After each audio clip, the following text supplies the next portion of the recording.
Ngayon mga kababayan, nasaan na ba tayo? Kailangan mabilis, no? Ngayon mga kababayan, mga bossing, rumekta tayo dito kay ano, kay Meow Meow na naman. Oh, dali pakita ko sa inyo si Meow Meow. Palibhasa ho, nalalaos na mga bossing, no? Palibhasa ho, nalalaos na mga kababayan, kaya tumatawag ng atensyon na naman. Bakit po? Kasi ang mainit ngayon yung selebiste, mga bossing. No? Selebiste na hinahanapan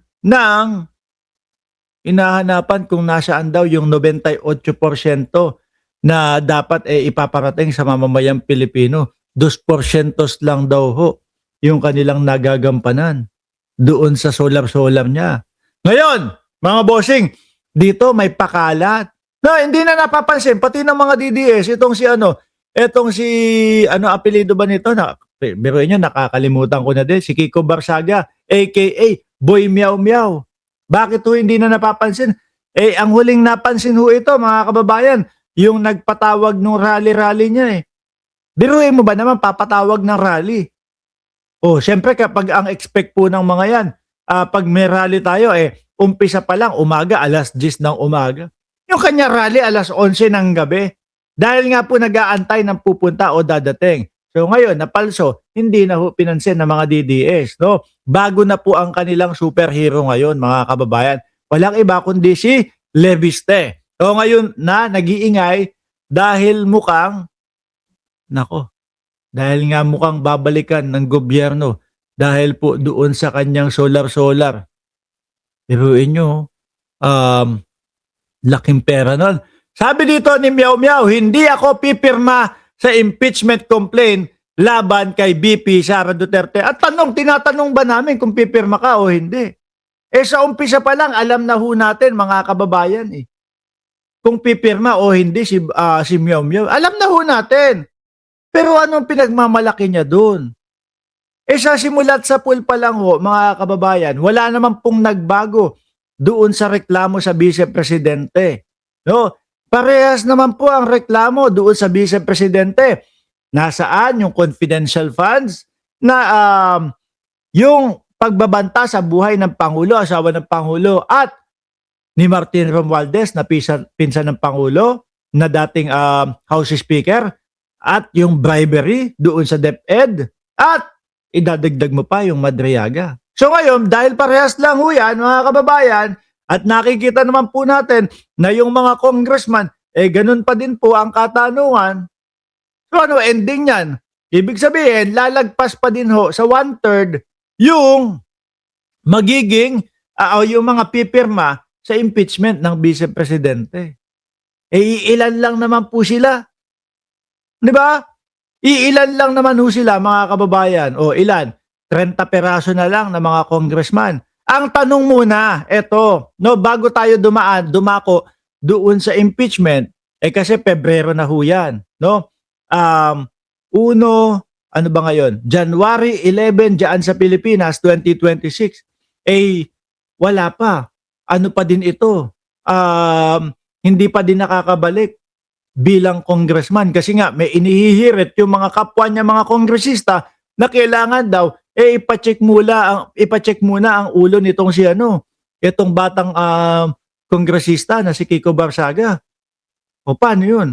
Ang tanong kung papasa ba doon sa ulo check, no? O doon sa utak check.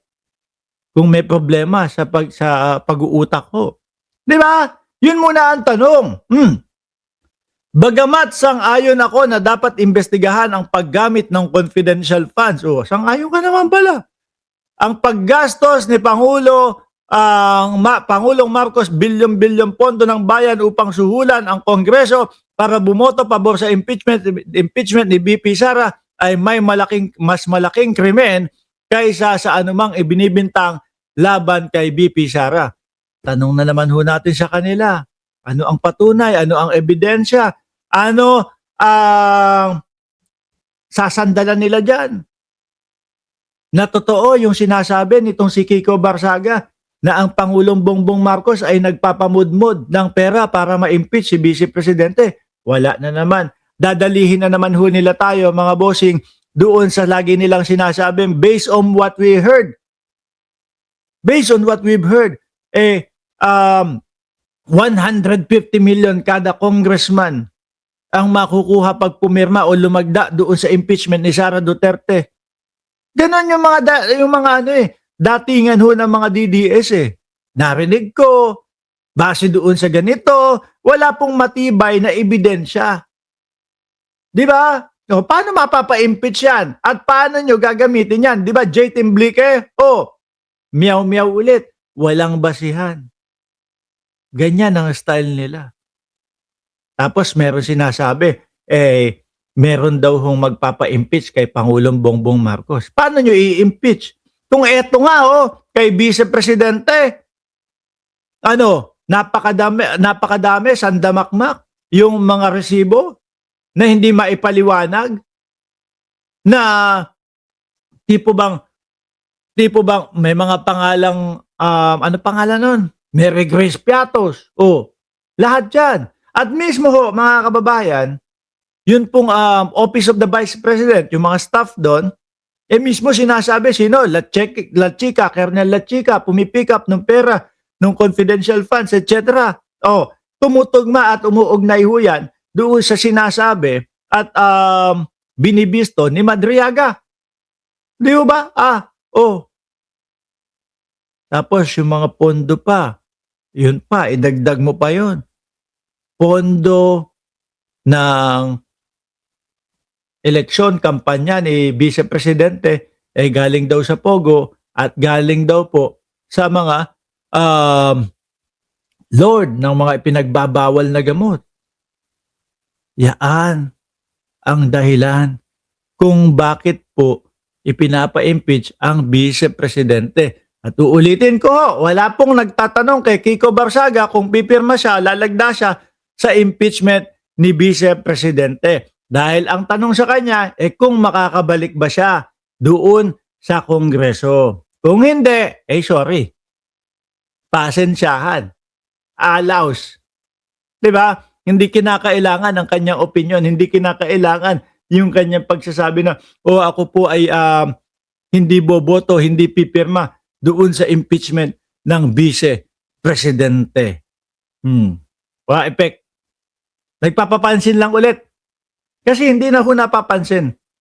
Hindi na ho kagaya nung dati na talagang sikat na sikat, talagang pati yung mga DDS, nako, eto, ingatan, si Congressman Kiko Barsaga, wala na ho ngayon Di ba? Wala na ho ngayon yung kasikatan. Yun pa naman ang gustong-gusto ni Kiko Barsaga. Okay? So, yan muna. Diyan tayo. Ngayon ho, eto, nako.